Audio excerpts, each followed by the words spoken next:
Hey guys, welcome back to the shop. Today I've got a story to tell, and that story is how I killed my truck.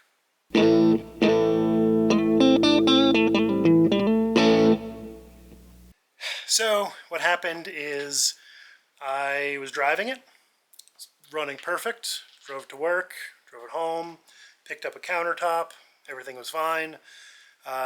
Towards the end it was running a little rough, kind of hard to keep running. It felt like it was flooding just a little bit, but I wasn't too concerned because usually that's just from, it's flooding because the pump is overcoming the needle and seat.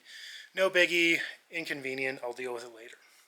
So, used it for truck things, picked up countertop, got home, parked it, but let it sit for a few days. Went to go move it because it was trash day and I needed to not block the alley. So I started up to scooch it a few feet, and it was really slow to crank. And in my head, that just meant, maybe the battery's dying a little bit. I didn't put a new battery in it. The history is kind of a mystery. So I figured, yeah, maybe the battery's dying. Crank it over. It eventually lit and ran. Got it running. Wasn't super happy, but I was able to back it up, shut it off, pop the hood, oil everywhere, all over everything. Had no idea.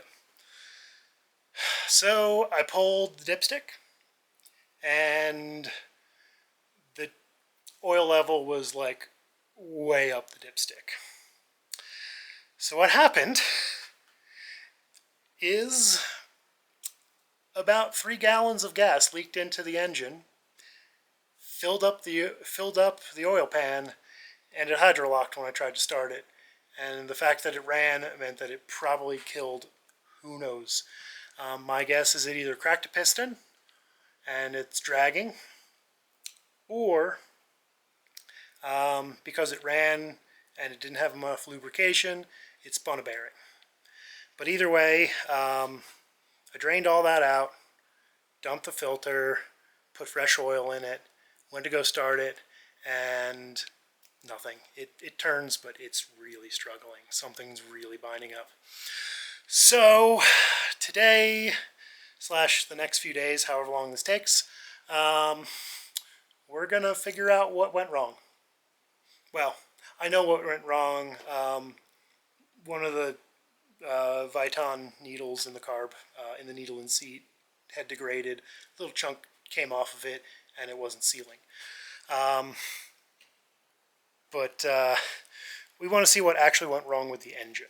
So, yeah, I'm going to pull that engine, and then I'll either make one engine out of 2 with whatever's wrong with that, plus the 305 that I picked up. See if I can't make 1 out of 2. And if that's not the case, I'm going to put them aside and I'm going to steal the engine out of the hot rod, because that's not in good shape, but it does run. So yeah, let's get started. Oh, and just real quick, I'll show you. Here's what happens when I try to turn it over.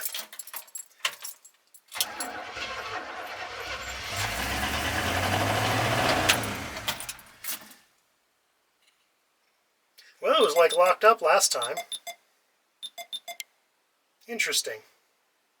Well, that was really weird. I thought for certain this thing was locked up. It made the screechiest noise when I was turning it over before.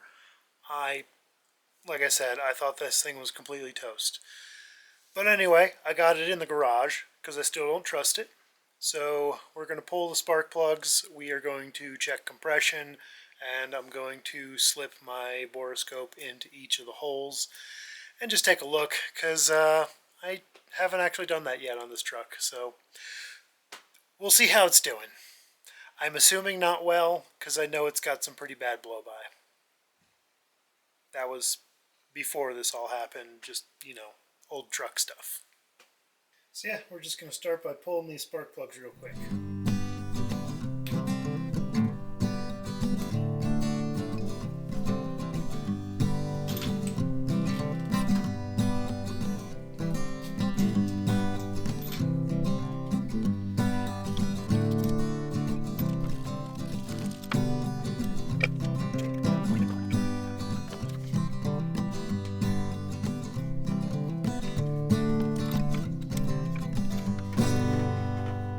plugs out. Now I'm going to take my inspection camera and look inside each of the bores and kind of see what we got going.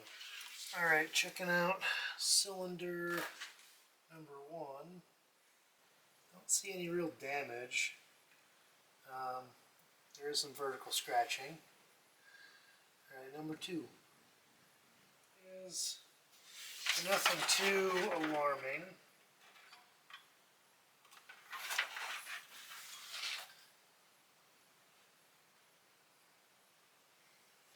That is a very streaky bore. I can't imagine that number 5 is going to have the best compression. Now 7, last one on this side.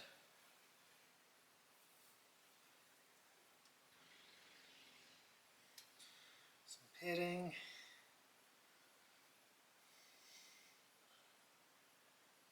Some goop, some speckles on that piston. Yep. Looks like this engine so far could definitely use a re-ring and a hone. Probably more, but at least those.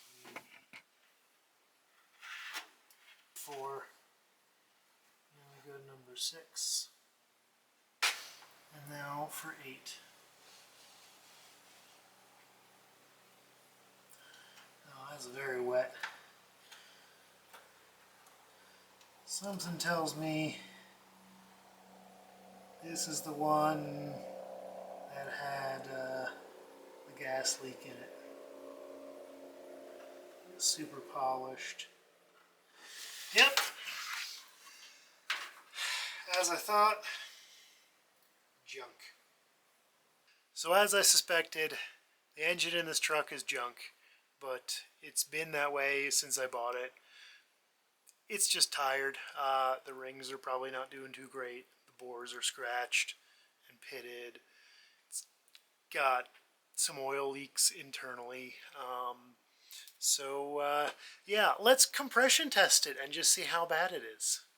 So the first thing we're going to do is I'm going to take my remote start button and clip one end to the terminal on the starter where the ignition switch, starter switch goes, and then the other to the positive side of the battery, and then I can remotely turn it over without having to crank the key. Alternatively, you can just unplug the wire to the coil on the distributor, and if you do that, then you can crank it and you're not going to worry about trying to spark the spark plugs.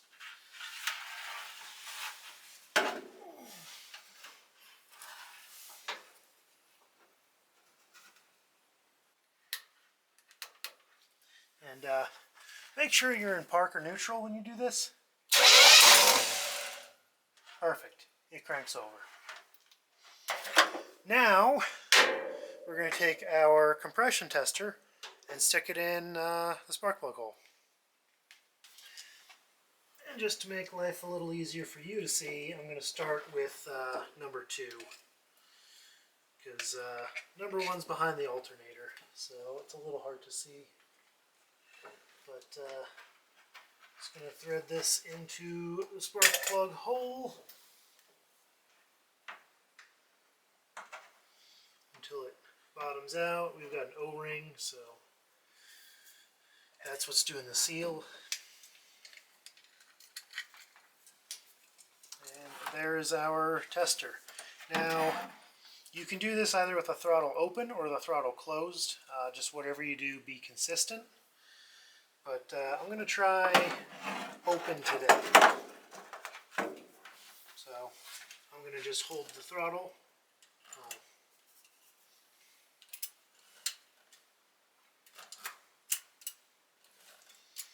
Hold the throttle wide open and crank.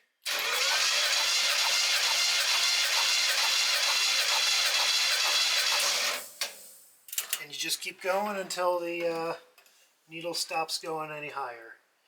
And we are looking at, it's hard to see right there. Oh, it disconnected. It was 110. I thought that one, I didn't think that was going to reset. But 110 on number 2.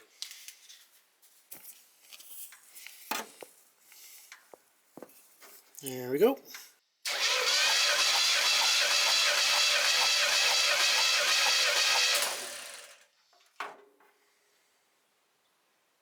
Hey, what do you know? 110. At least it's consistent so far.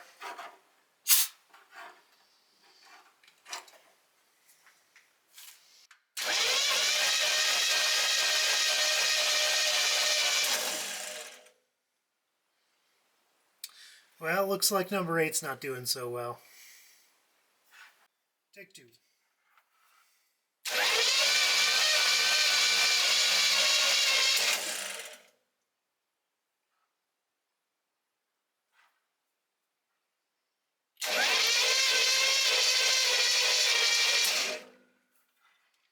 I think the battery's a bit tired. Alright, so did the rest of them, and results are actually pretty good. I did retest number 8 because, you know, I only got about 55, 60 last time, but the battery was dying. So I've got the battery on charger for a little while, charge it up, have it still connected while doing the next few tests to crank it over. So much better. It's still low, but it's at 85. And I'll take that. That's still our lowest cylinder. It still kind of hurt, but pretty much everything else was around 100 or more.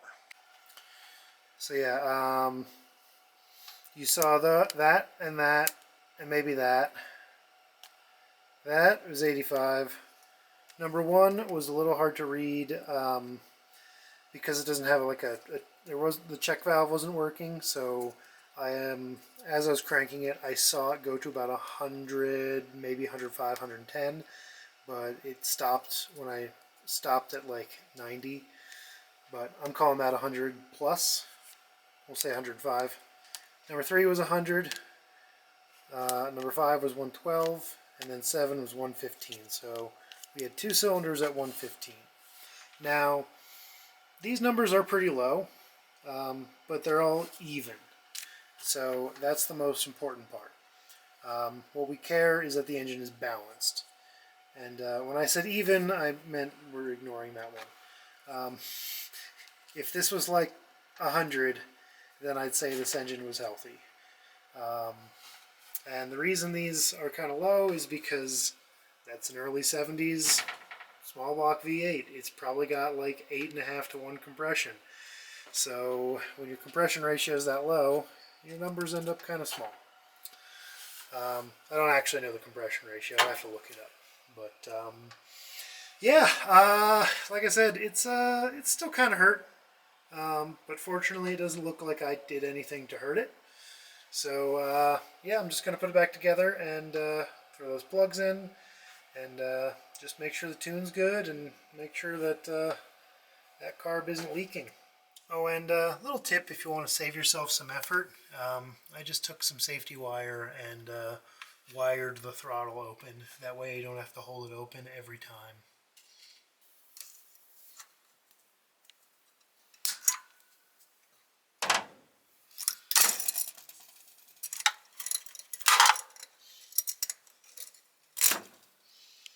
So the moral of the story on this guy is be careful. If you go to crank something and you think it might be hydrolocking, stop. Stop what you're doing, check it out, probably drain the oil.